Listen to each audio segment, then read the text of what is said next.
الحمد لله وكفى وسلام على عباده الذين اصطفى أما بعد.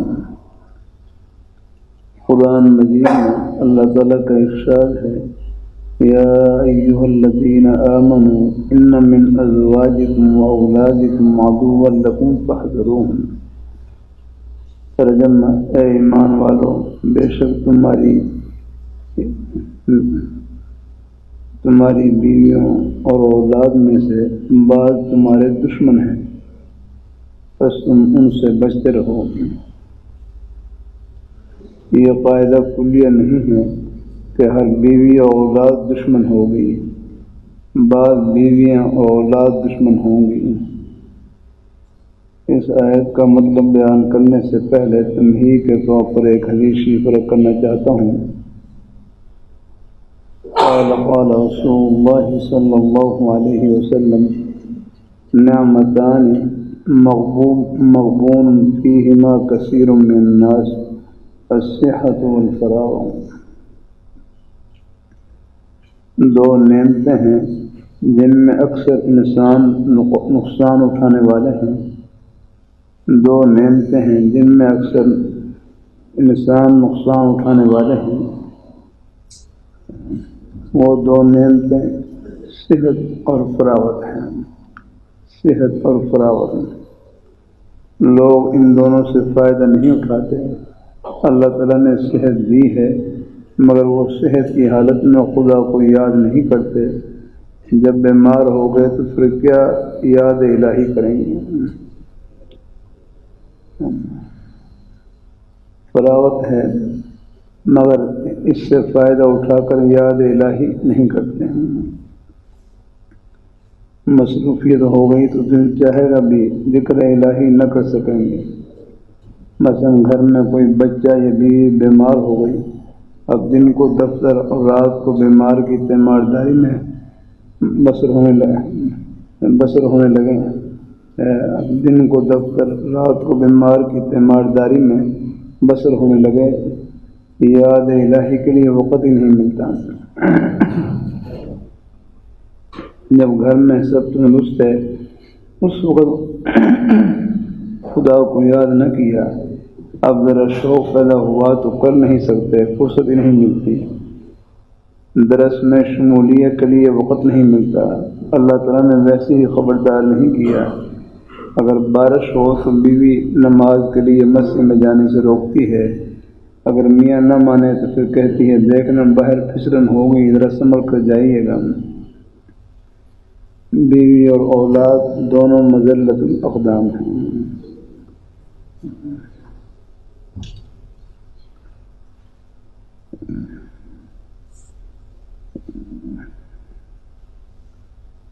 اللہ اپنی مہربانی فرمائے. بہت سے مرد ان سے تعلقات کی بنا پر پھسل جاتے ہیں، اکثر اس دلدل میں پھنسے ہوئے ہیں. اللہ تعالیٰ کے ارشاد کے مطابق اس سے بچتے نہیں. ان کو بیویاں اور اولاد لے ڈوبی ہیں.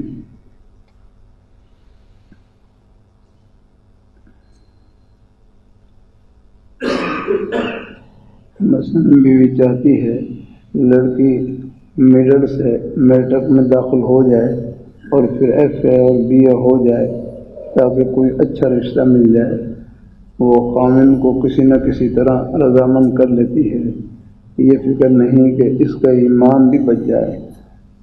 یہی حال لڑکوں کا ہے. عورتیں یہ چاہتی ہیں کہ وہ بھی بی اے ہو جائیں، ان کے ایمان کو بچانے کی فکر نہیں کرتے.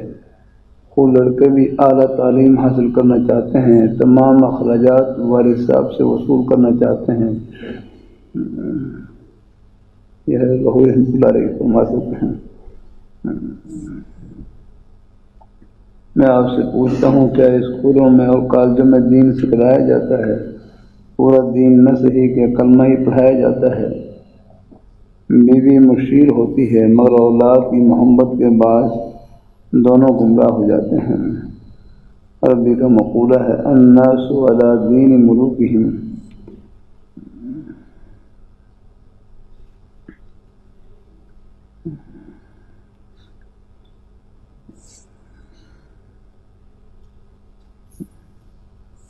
حضور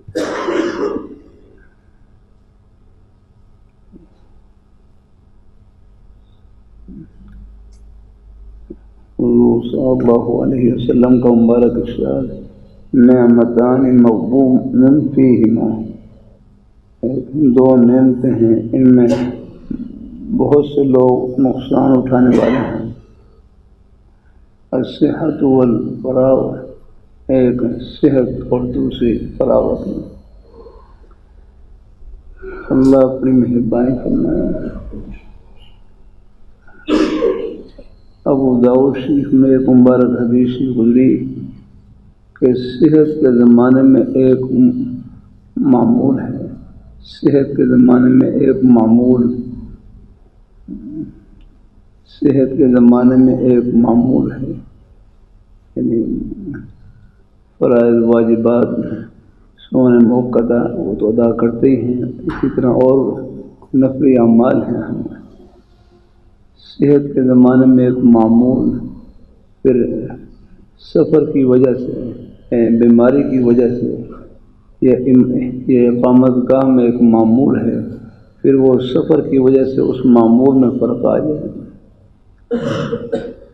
تو حدیث میں آتا ہے مفہوم ہی معمول میں فرق آ سکتا ہے لیکن ثواب میں فرق نہیں آنا ہے۔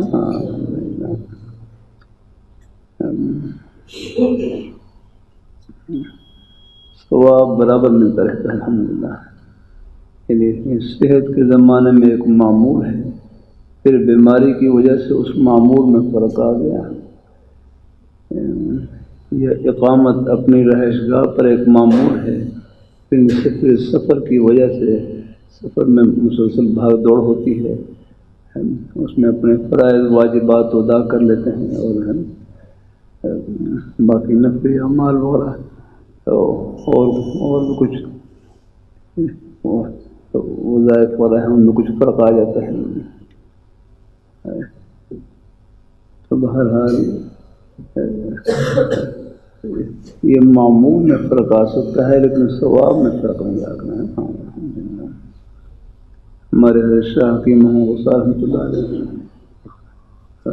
اخیر عمر میں فالج کا حملہ ہوا تو آپ صاحب فراش ہو گئے فالج کے حملے کی وجہ سے۔ اب بہت سے معمولات ایسے کہ جو صحت کے زمانے میں تھے اب ان میں فرق آ گیا۔ تو ہر فرماتے اب ہم پینشن پر ہیں، اب ہم پینشن پر ہیں، اب ہم چارپائی پر لیٹے لیٹے ثواب لیں گے الحمدللہ۔ میں ایک جگہ حاضر ہوا ہے، ختم قرآن کی تقریب کی غالباً، وہاں ساتھ ہی ایک بڑی عمر کے بزرگ تھے، مسجد کے نمازی تھے،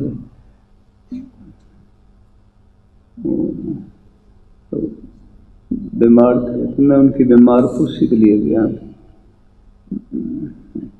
کوئی 70-80 سال کے درمیان کی عمر تھی، تو بیچارے رو رہے، کہنے لگے پہلے میں روزہ رکھ لیتا تھا، اب بیماری کی وجہ سے روزہ نہیں رکھ سکتا، رو رہے بیچارے۔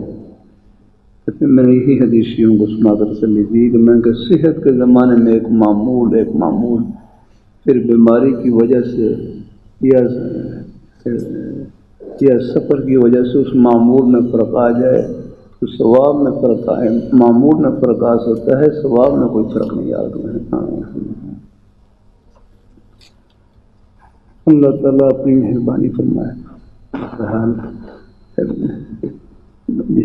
صحت بھی اللہ کی بڑی نعمت ہے الحمدللہ، فراغت بھی اللہ تعالیٰ کی بڑی نعمت ہے۔ وقت کو ضائع نہیں کرنا چاہیے۔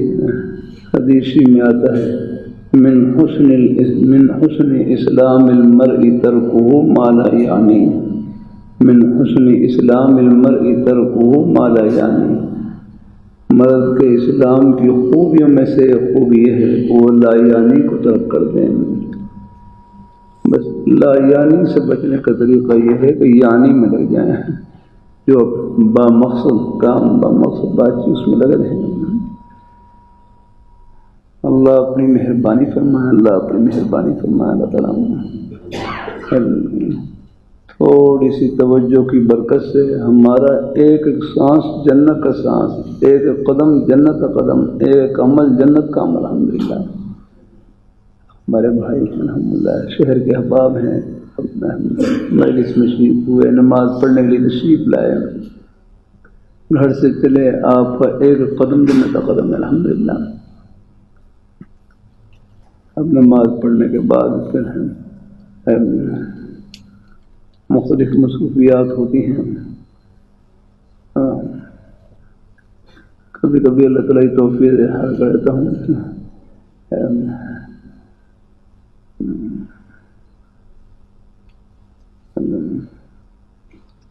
بخاری شریف جلد ثانی میں ہے،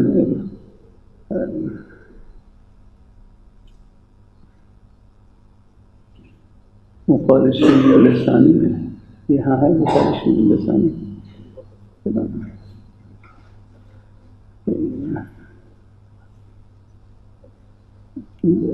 تھوڑا سا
آپ کو انتظار کا ثواب مل جائے گا۔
بسم اللہ الرحمن الرحیم۔ فقال فانطلقا، آگے حدیث شریف کا آگے قصہ ہے۔ فقال معاذ لأبي موسى كيف تقرأ القرآن؟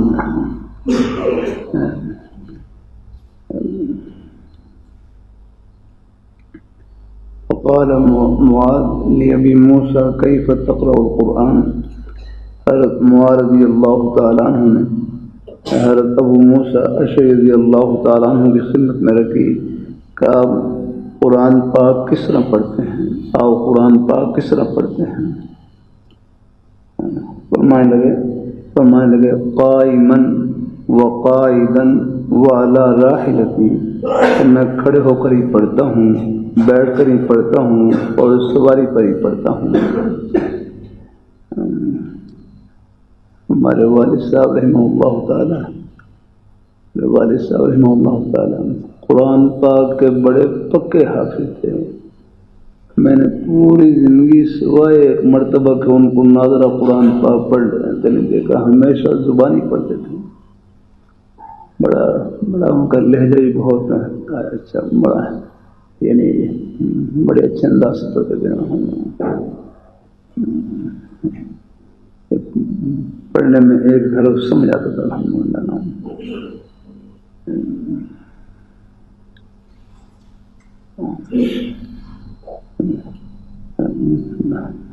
والد صاحب پوری زندگی طالب علم ہی رہے. پاکستان بننے سے پہلے دہلی سے پڑھنا شروع کیا. پوری زندگی پڑھنے میں گزری. بلکہ میں نے طلباء کو اسباق، میں گزرنے والا میں تھا اس وقت، اسباق تکرار کرنا شروع کر دیے. لیکن والد صاحب پڑھتے تھے. تعلیمی کے دوران ہی ان کا انتقال ہوا. تقریباً 45 سال ان کا زمانہ تھا پڑھنے کا. بس ایک شوق تھا، لگن تھی. بعض دفعہ والد صاحب سے پوچھتے، کچھ حضرات پوچھتے کہ آپ کو اتنا عرصہ ہو گیا کیوں پڑھ رہے ہیں، اتنا عرصہ ہو کیوں پڑھ رہے ہیں؟ ایک ہی جواب ہوتا کہ میں اللہ تعالیٰ کو خوش کرنے کے لیے پڑھ رہا ہوں. درمیان میں ایک عرصہ ایسا بھی گزرا کہ ہم تینوں بھائی اور والد صاحب اکٹھے مدرسے میں پڑھنے کے لیے جاتے ہیں. تو ہمارے بارے میں پوچھتے کہ آپ ان بچوں کو کیوں پڑھا رہے ہیں؟ ایک ہی جواب ہوتا کہ اللہ تعالیٰ کو راضی کرنے کے لیے پڑھا رہا ہوں. اگر یہ جواب دل سے ہو تو اس سے بڑھ کر جواب کوئی نہیں، اور اس سے بڑھ کر نیت کوئی نہیں. تو والد صاحب میں دیکھتا تھا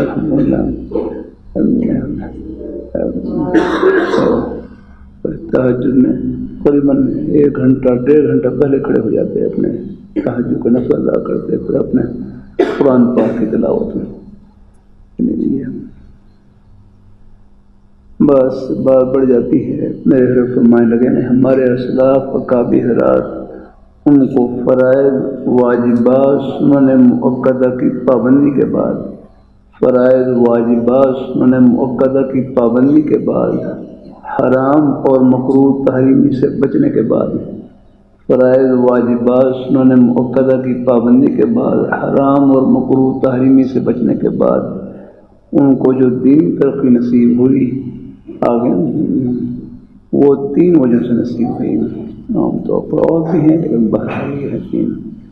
اور ان 3 کا ذکر 21ویں پارے کی پہلی آیت میں ہے. اتل ما اوحی الیک من الکتاب واقم الصلاۃ ان الصلاۃ تنہی عن الفحشاء والمنکر ولذکر اللہ اکبر. نمبر 1 تلاوت قرآن، نمبر 2 نفل نماز، نمبر 3 اللہ تعالیٰ کا ذکر. ان میں سے کسی ایک میں طبیعت زیادہ لگے وہ زیادہ بجا لاتے رہے، اور اس معمول کو زیادہ کرتے رہے، اور باقی کو بھی بجا لاتے رہے.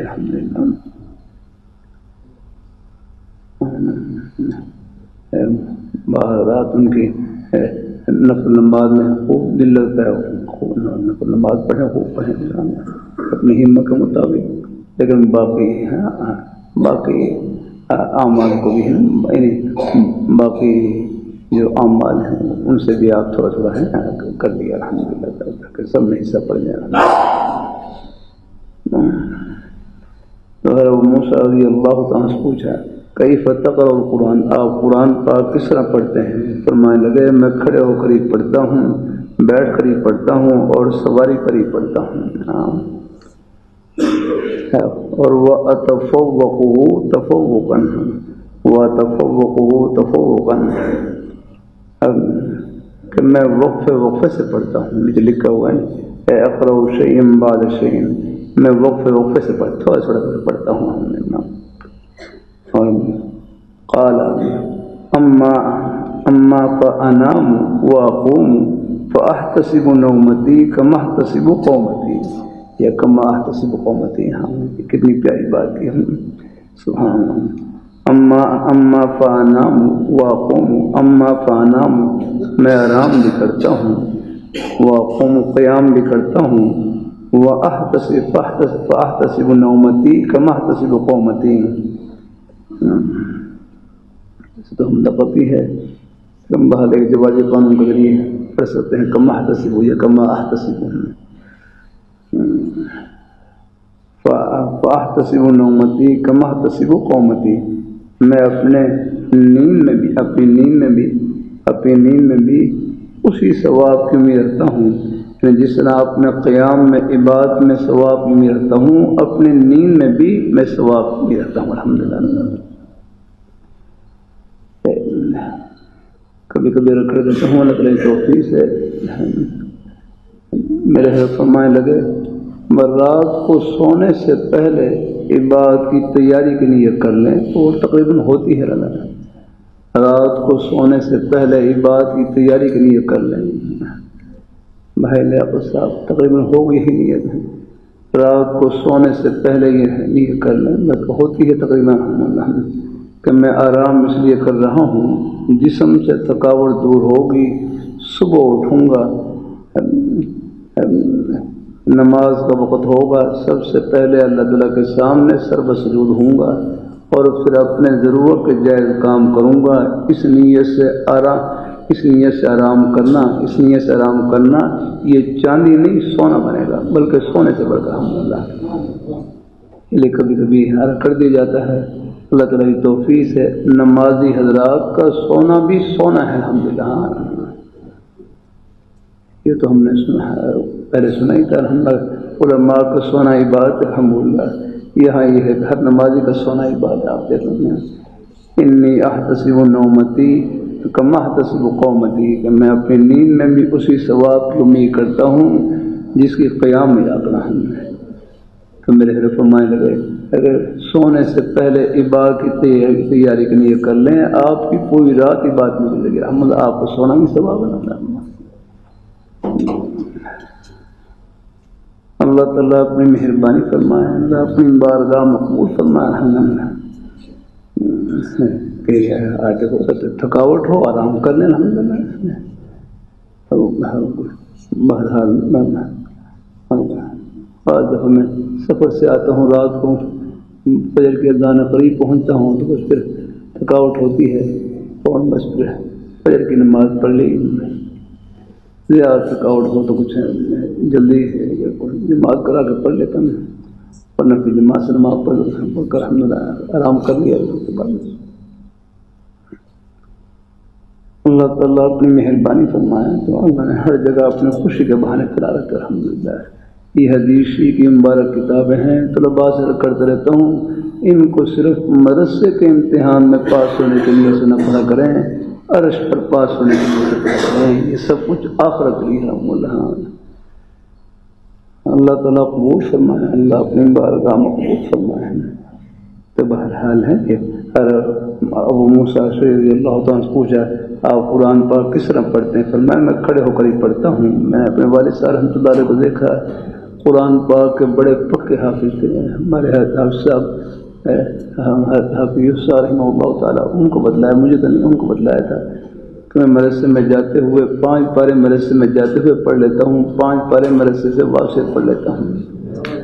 ایسے امام کو تو کہوں گا الحمدللہ، کبھی اور زیادہ ہی پڑھ لیتے تھے، یہ چلتے پھرتے قرآن پاک الحمدللہ۔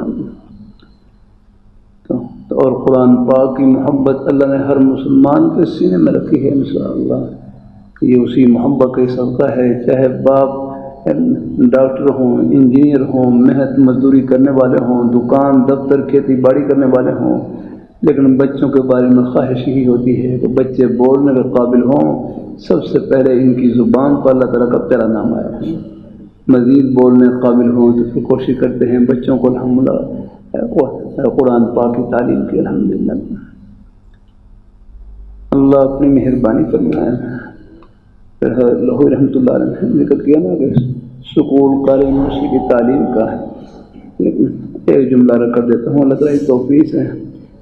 دیکھو سکول کالج یونیورسٹی کی تعلیم بھی آخرت کی تعلیم بن جاتی ہے، سکول کالج یونیورسٹی کی تعلیم بھی آخرت کی تعلیم بن جاتی ہے، بس نیت خدمت کی ہو اور صحبت نیک ہو، بس یہ 2 چیزیں ہیں کہ سکول کالج یونیورسٹی کی تعلیم، سکول کالج کے بچے یہ بھی ہمارے اپنے ہی بیٹے ہیں، یہ کوئی الگ نہیں ہے نا، یہ میں نہیں کہہ سکتا۔ لاہور رحمۃ اللہ نے مجلس میں فرمائے لگے بس تربیت نیک ہو، تربیت نیک ہو، نیک اور صحبت میسر ہو۔ حرف کے الفاظ تو یہ ہیں کہ فاضل اور بی اے برابر، حرف کے الفاظ ہیں فاضل اور بی اے برابر، کہ دینی مدرسے میں پڑھنے والے طلباء، سکول کالج یونیورسٹی میں پڑھنے والے طلباء بس تربیت نیک ہو، نیک صحبت میسر ہو، پھر آگے منزل سب کی برابر ہے۔ اللہ اپنی مہربانی فرمائے۔ سکول کالج یونیورسٹی کے ماحول میں کچھ مخلوط ماحول، میں کبھی کبھی سکول کالج کے بچوں سے کر دیتا ہوں، اس زمانے میں جو بچے سکول کالج یونیورسٹی کے ماحول میں اپنی نظروں کی حفاظت کر لیں، سکول کالج کے ماحول میں آج کے ولی اللہ یہ الحمدللہ یہ ہے۔ دیکھو چاہے کتنا ہی مخلوط ماحول کیوں نہ ہو، بس اپنی نظروں کو جھکا لیا، کوئی ضرورت کے موقع پر کوئی بات ان کو تھوڑی بہت کرنی پڑ بھی جائے تو بس نظر جھکا کر بات کر لیں۔ ہمارے بزرگوں سے مولانا شاہ صاحب رحمۃ اللہ علیہ رحمۃ اللہ علیہ خلیفہ بڑا طلباء کو نصیحت فرمایا ہر ایک کی دھی بہن کو اپنی دھی بہن کی طرح سمجھیں، ہر ایک کی عزت کو اپنی عزت کی طرح سمجھیں۔ کہ یہ عزت تو ہر گھر کے اندر موجود ہے۔ اللہ تعالیٰ اپنی مہربانی ہے، ہر ایک کی دھی بہن کو اپنی دھی بہن کی طرح سمجھیں، ہر ایک کی بہن بیٹی کو اپنی بہن بیٹی کی طرح سمجھیں، ہر ایک کی عزت کو اپنی عزت کی طرح سمجھیں کہ یہ عزت تو ہر گھر کے اندر موجود ہے۔ اللہ بس میرے حرف فرمانے لگے، اللہ تعالیٰ نے 1000 دروازے بند کیے، 1000 دروازے، اور اپنی جائز خواہش کی تکمیل کے لیے ایک دروازہ کھولا ہے نکاح کا۔ جب وہ گھڑی آ جائے اللہ وہ خوشی بھی دکھلا دیں گے، لیکن اس سے پہلے احتیاط کی ضرورت ہے۔ الحمدللہ گناہ سے بچنے کا آسان طریقہ یہی ہے کہ اپنے آپ کو نیکیوں میں مصروف رکھیں، الحمدللہ کسی نہ کسی نیک کام میں، جائز کام میں لگے رہیں۔ الحمدللہ